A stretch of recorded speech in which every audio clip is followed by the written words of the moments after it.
Merci Madame la Présidente, Monsieur le Premier ministre, 19 milliards d'impôts nouveaux en 2026.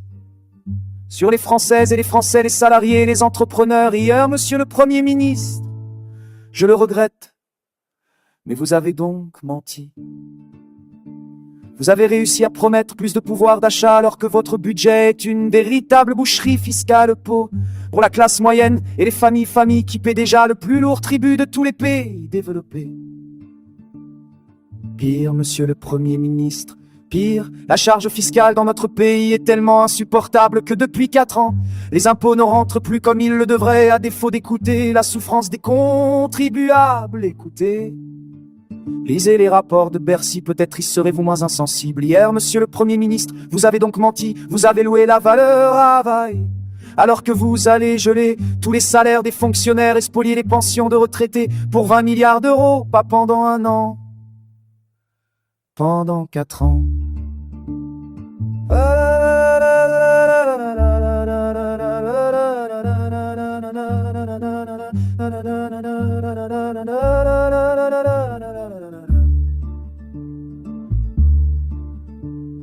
Hier, Monsieur le Premier ministre, vous avez menti car vous promettez de régler la crise des finances publiques, alors que vous continuez à augmenter la dépense de 28 milliards d'euros en 8 longues années. Vous n'aurez donc jamais été capable de baisser d'un seul centime la dépense publique. Vous avez caché, Monsieur le Premier ministre, tous ces mensonges par une forfaiture encore plus cynique.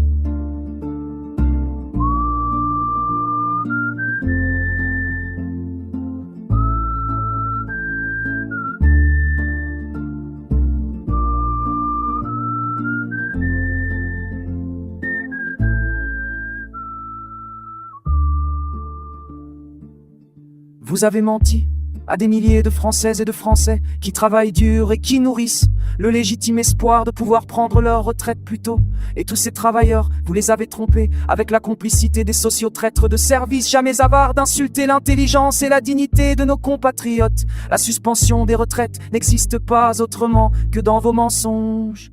Vous mentez avec les socialistes, mais vous mentez mal grâce à la sagacité de Marine Le Pen. Vous avez dû avouer depuis hier qu'il n'y avait ni amendement ni projet de loi. Un simple accord d'appareil avec des socialistes qui ne savent rien faire que mentir. 19 milliards d'impôts, un mensonge sur les retraites, quel beau pacte de lâcheté avec les LR et les socialistes.